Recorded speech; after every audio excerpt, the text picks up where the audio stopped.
এই এপিসোডে আমরা আলোচনা করব পাইথনের রেঞ্জ ডেটা টাইপ নিয়ে।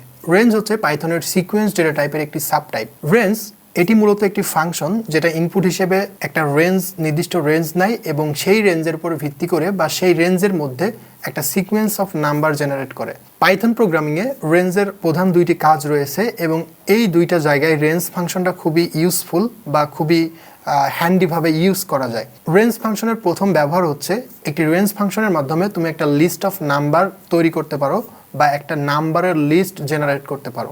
রেঞ্জ ফাংশনের দ্বিতীয় যে প্রধান ব্যবহার সেটি হচ্ছে একটি লুপকে নির্দিষ্ট সময় ঘোরানোর জন্য এই রেঞ্জ ফাংশনটাকে ব্যবহার করা হয়। লুপ হচ্ছে পাইথন প্রোগ্রামিংয়ের একটি কনসেপ্ট যেটা আমরা এখনও কভার করি নাই। আমরা নেক্সট এপিসোডগুলোতে লুপ নিয়ে আলোচনা করব। তো আমরা রেঞ্জ ফাংশনের সঙ্গে লুপ কিভাবে কাজ করে ওই দিকে আমরা এখন যাব না। আমরা প্রথম যে ব্যবহারটা রেঞ্জ দিয়ে কীভাবে আমরা লিস্ট তৈরি করতে পারি বা রেঞ্জ ফাংশন নিয়ে কীভাবে কাজ করা যায় সেটি নিয়ে আলোচনা করব। তো চলো আমরা সরাসরি স্ক্রিনে চলে যাই এবং দেখি রেঞ্জ ফাংশনে আমরা কিভাবে কাজ করতে পারি। এখানে আমি myrange.py নামে একটা প্রোগ্রাম ফাইল তৈরি করে রেখেছি। সো এই প্রোগ্রাম ফাইলটা ওপেন করে আমরা এখানে রেঞ্জ নিয়ে কাজ করব। রেঞ্জ লেখার জন্য প্রথমেই তোমাকে লিখতে হবে রেঞ্জ, এবং যেহেতু বলেছি রেঞ্জ হচ্ছে একটা ফাংশন, তাহলে একে ইনপুট দেওয়ার জন্য আমাদেরকে প্যারেন্থেসিস দিতে হবে। এখানে আমাদের মূলত তিনটা ইনপুট দিতে হয়। প্রথম ইনপুট হচ্ছে স্টার্ট, মানে রেঞ্জের কোথা থেকে, অর্থাৎ রেঞ্জ কোথা থেকে স্টার্ট হবে। তারপরে যে ইনপুটটা আমাদের দিতে হবে সেটা হচ্ছে ইন্ট। এর অর্থ হচ্ছে আমাদের এই রেঞ্জের সিকোয়েন্সটা কোথায় গিয়ে শেষ হবে। এবং 3 নাম্বার যে ইনপুট সেটা হচ্ছে স্টেপ। স্টেপ হচ্ছে এটা আসলে কতবার পর পর বা কত নাম্বার পর পর এটা সিকোয়েন্স হবে। তবে এখানে আমাদের স্টার্ট ইন্ট স্টেপ এখানে অবশ্যই আমাদের ইন্টিজার নাম্বার ডিফাইন করতে হবে। তো স্টার্টের জায়গায় সে ফর এক্সাম্পল আমি দিলাম হচ্ছে 5 এবং ইন্টের জায়গায় আমি দিলাম হচ্ছে সাপোজ 50। তাহলে আমাদের এই রেঞ্জটা শুরু হবে 5 থেকে এবং ইন্ট হবে 50 পর্যন্ত। এবং স্টেপ হচ্ছে কতবার পর পর, 1 2 3 বা 1 1 3 5 বা কত ঘর পর পর এটা আসলে সিকোয়েন্সটা হবে। তো বাই ডিফল্ট স্টেপের মান হচ্ছে 1। তুমি যদি 5 এবং 50 দাও তাহলে রেঞ্জ ফাংশন ধরে নিবে যে স্টার্ট হচ্ছে 5 এবং ইন্ড হচ্ছে 50 এবং স্টেপ হচ্ছে 1। যদি তুমি স্টেপ না দাও তাহলে স্টেপ 1 হিসেবে বাই ডিফল্ট ধরে নিবে। সো এখন এইটা আমরা মূলত একটা ভেরিয়েবলের মধ্যে ডিফাইন করব। সে ফর এক্সাম্পল বললাম মাই রেঞ্জ ইকুয়াল রেঞ্জ 5 to 50। এখন এইটা দিয়ে যদি আমি লিস্ট বানাতে চাই, তো লিস্ট বানানোর সময় আমি যদি এখন এটাকে ডিরেক্ট প্রিন্ট করে দিই তাহলে কিন্তু আমরা এখনও লিস্টটা পাবো না বা এটা কিন্তু লিস্ট এখনও হয়নি। সো আমি যদি এটা রান করি পাইথন myrange.py, তো এখানে আমি কিন্তু সেম জিনিসটা আমার কিন্তু ইনপুটে দেখাচ্ছে, আউটপুটে দেখাচ্ছে। সো এইটাকে যদি আমি লিস্টে রূপান্তর করতে চাই তাহলে অবশ্যই এই রেঞ্জ ফাংশনটাকে, এই myrange-কে আমাদের করতে হবে লিস্ট ফাংশনের মধ্যে ঢুকিয়ে দিতে হবে। সো এখানে লিস্টের মধ্যে myrange, তো তুমি এখানে না দিয়ে তুমি যেটা করতে পারো এই রেঞ্জ ফাংশনের মধ্যেই এটাকে তুমি লিস্ট দিয়ে মরিয়ে দিতে পারো। সো এই লিস্ট দিয়ে যদি তুমি রেঞ্জকে মরিয়ে দাও তাহলে এখানে myrange-এর মধ্যে একটা লিস্ট তৈরি হবে যেটা কিনা এর রেঞ্জ হবে 5 থেকে 50। সো তুমি যদি এখানে এখন প্রিন্ট করো myrange এবং এখানে যদি তুমি প্রোগ্রামটা রান করো তাহলে দেখবা 5 6 7 8 9 এইভাবে 49 পর্যন্ত গেছে। সো এখানে একটা বিষয় লক্ষণীয়, তুমি স্টার্টিং হিসেবে যেটা দিবা সেখান থেকেই শুরু হবে, বাট ইন্ড হবে তোমার ইন্ড -1 পর্যন্ত। তার মানে এখানে আমরা স্পেসিফাই করছি 50 কিন্তু এখানে আমাদের লাস্ট নাম্বার আসছে 49।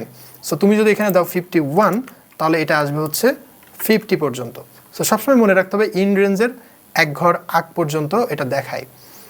এখন আমরা যদি স্টেপের কথা বলি আমরা 3 নাম্বার ইনপুট, এখানে যদি আমরা 2 দিই তার মানে এখানে 5 এর পরে 6 আসবে না, 5 এর পরে ডিরেক্ট আসবে 7, এভাবে 7 এর পরে 8 আসবে না, 7 এর পরে আসবে 9, 9 এর পরে একবারে আসবে 11, তারপরে 13 15 এইভাবে। সো আমরা যদি এখন প্রোগ্রামটা রান করি তাহলে আমরা দেখতে পারবো যে 5 7 9 11 আমরা দেখছি এগুলো একটা জোড় সংখ্যার একটা লিস্ট। সো তুমি যদি একটা 4 থেকে শুরু করো তাহলে এটা হবে একটা জোড় সংখ্যার লিস্ট, কারণ আমাদের 4 এর পরে 5 আসবে না, 5 এর পরে যে 6 আছে 6টা আসবে। এইভাবে আমাদের নাম্বারের সিকোয়েন্সটা আসতে থাকবে। সিমিলারলি তুমি এখানে স্টেপ 3 দিতে পারো, 3 দিলে তোমার এখানে সিকোয়েন্সটা আসবে 3 পরপর, ঠিক আছে, 3 স্টেপ পরপর এটা আসবে। সো আমরা এখন এখান থেকে 3টা সরিয়ে দিই তাহলে আমাদের বাই ডিফল্ট স্টেপ নিবে 1। আমরা যদি কোনো স্টেপ না ডিফাইন করি বাই ডিফল্ট স্টেপ নিবে 1। এখন তুমি যদি এই প্রথমের 4 না দাও, মানে স্টার্টটা না দাও, অর্থাৎ রেঞ্জ ফাংশনের ভিতরে যদি শুধুমাত্র একটা ইনপুট দাও, তাহলে এটা বাই ডিফল্ট ধরে নেবে ইন্ড নাম্বারটা বা ইন্ড স্টেপটা, এবং স্টার্ট ধরে নিবে 0 থেকে শুরু করবে, এবং ইন্ড ধরে নিবে 51 পর্যন্ত, এবং স্টেপ বাই ডিফল্ট 1 থাকবে আগের মতোই। সো সিমিলারলি এখন যদি তুমি রান করো পাইথন myRange.py, ও শুরু করবে 0 থেকে, কারণ তুমি স্টার্টটা স্পেসিফাই করো নাই, এবং 51 হচ্ছে বাই ডিফল্ট ইন রেঞ্জটা। সো এই ছিল হচ্ছে রেঞ্জ, যেটার মাধ্যমে তুমি একটা লিস্ট অফ নাম্বারকে জেনারেট করতে পারো, এবং সেখানে তুমি জোড় নাম্বার বের করতে পারো, বিজোড় নাম্বার বের করতে পারো, এবং একটা নির্দিষ্ট পরপর সিকোয়েন্স মোতাবেক তুমি নাম্বারগুলো বের করতে পারো। সো আমরা যদি এই নাম্বারগুলো হাতে লিখে আমরা লিস্টটা বানাইতে যেতাম, তাহলে কিন্তু আমাদের অনেক ম্যানুয়ালি লেখা লাগতো, বাট জাস্ট এই এক লাইন কোডে তুমি যত ইচ্ছা নাম্বার দিয়ে লিস্ট তৈরি করতে পারো। এটাই হচ্ছে রেঞ্জ ফাংশনের একটা সুবিধা। সো সে ফর এক্সাম্পল আমরা ধরে নিলাম যে তুমি 50 পর্যন্ত তোমার লেখা লাগবে, তুমি হাতে লিখে ফেললা, জাস্ট 1 মিনিট টাইম নিয়ে তুমি হাতে লিখে ফেললা। বাট তোমার যদি সাপোজ একটা লিস্ট বানানো লাগে 1000 নাম্বারের, তখন কিন্তু তুমি হাতে লিখতে গেলে তোমার কিন্তু সেটা টায়ারসাম হবে, বা সেটা কিন্তু ক্লান্তিকর হবে, বা সেটা আসলে ফিজিবল না।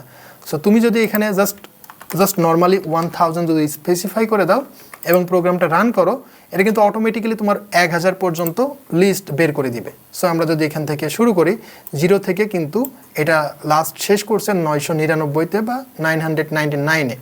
সিমিলারলি তুমি যদি এখানে যত ইনপুট দিবা, সেই ইনপুট মোতাবেক সে তোমাকে আউটপুটটা দিয়ে দিবে।